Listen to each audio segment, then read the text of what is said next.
There with our equivalents there in the UK. Now, that interview has clocked up over 10 million hits on YouTube. It only went up last week. It's caused an angry backlash against Katie, but does she care? Is she unrepentant? She joins us now from London. Katie, welcome. You mentioned a few names in that clip that you associate with working class families.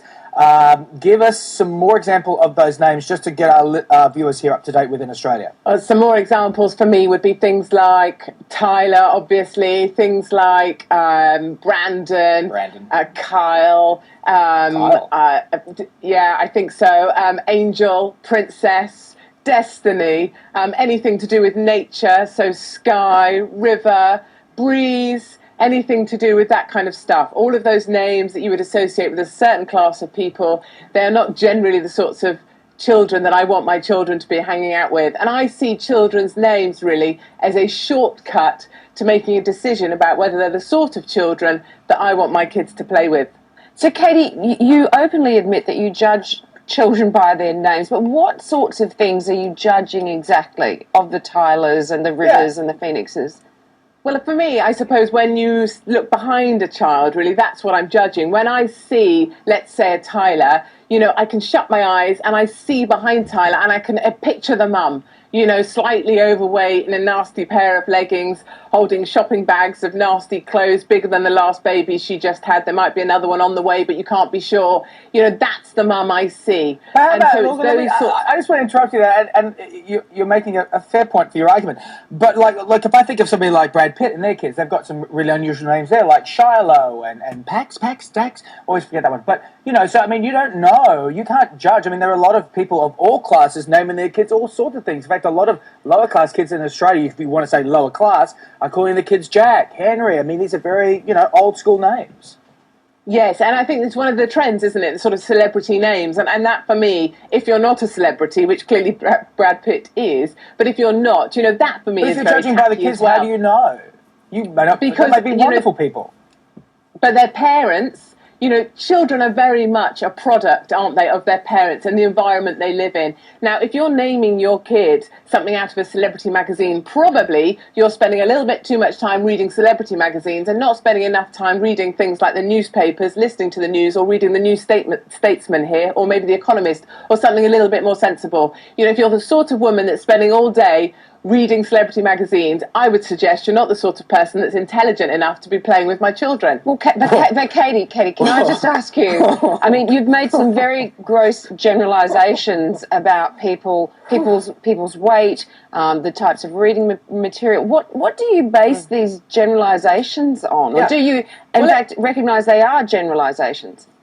Yes, I do recognise their generalisations, but, you know, I am something of a snob. I accept that. I am one. I'm quite happy to be a snob. We do have generalisations in life. Tax systems are generalisations, because if they weren't, they'd be too expensive to administrate. So we do generalise in life, and I've got this out of, you know, my children are 9, 7 and 4. I've spent a fair amount of time in playgrounds, and so it's that experience that I've learnt from. When I hear Brandon shouted across the playground and my child comes home from school and says, you know what, Brandon turned up late. He didn't have the right uniform on. He didn't have the right kit. He was disruptive in class. In fact, Mrs. X sent him out. So can I ask you about start to create a picture. Katie, can I ask you about your kids?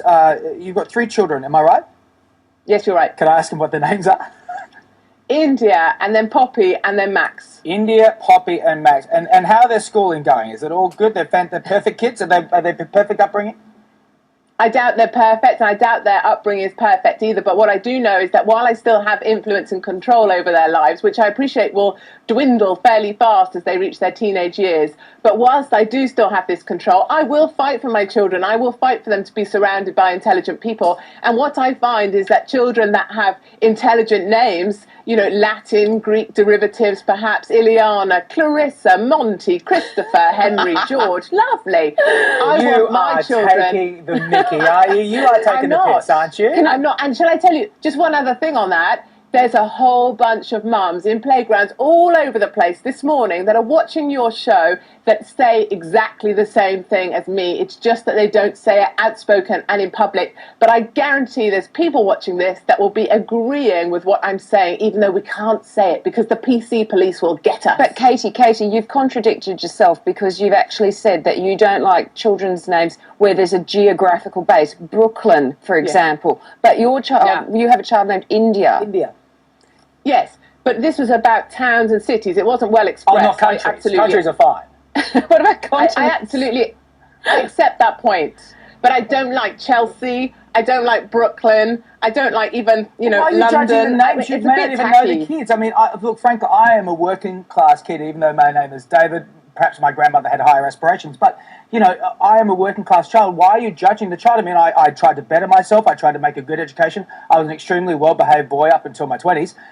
So why are you judging? But why judge those kids that you don't even know where they're coming from, what they're trying to do? Maybe they're trying to raise themselves up. I think when we name our children, people spend a lot of time thinking about what to name their children. They buy books, about what to name their child. I'm sure the palace is wondering what they're going to name their child at the moment, and I'm sure as hell think it's not going to be Tyler now, is it? And I think the thing is that when you name your child, you really set its destiny. And that when I look round, I look at our cabinet, the political cabinet. Do I see a Chardonnay? No, I don't. I work with a lot of lawyers. Do I see a Charmaine?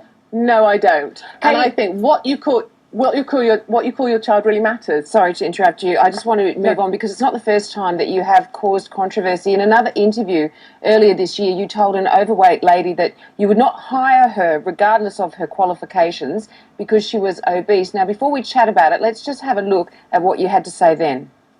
I think, if you look at somebody that is your size, I think your immediate reaction, and it is those perceptions, those first reactions that do matter, no matter what we say. The reaction you get is, would I want to put someone in front of a client that looks like this? Would I want them to think, do they look dynamic? Do they look disciplined? Do they look highly efficient? Well, no, speaking frankly, and therefore Jay wouldn't be someone that I would employ. So, Katie, you've also said recently that being big is not beautiful, it's inefficient. So what do you mean by that? I really don't understand this expression, big is beautiful. And I really don't understand these cute little cuddly terms we have as well, like, oh, baby weight, I'm carrying a bit of baby weight. Well, no, you're not, because you've had your baby. Puppy fat. Well, no, it's not puppy fat, is it? Because you're not a dog. So I really don't think big is beautiful. It's not efficient. You wouldn't load up a car with 2 stone of concrete and drive it around, would you? Why are we loading up people with 20 stone of extra weight and saying that's efficient? It's not efficient. I wouldn't employ an obese person. I would choose someone else every time, and I would encourage people that the solution is in their own hands and they need to stop eating. Katie, you seem like a very exceptionally bright woman. There'll be some people out there on our Facebook page when we post we're going to talk to you today. Do you think you're just doing this just to sort of get some more publicity, get more work? Don't you think? A little bit? You've got 10 million hits on YouTube. A little bit. If I just rile up the masses, a little bit. Oh, well, I don't know. I don't think that's true. I mean, I can see why people would say that. I get it. And I get that social media can bring a barrage of criticism to my door, as it surely does.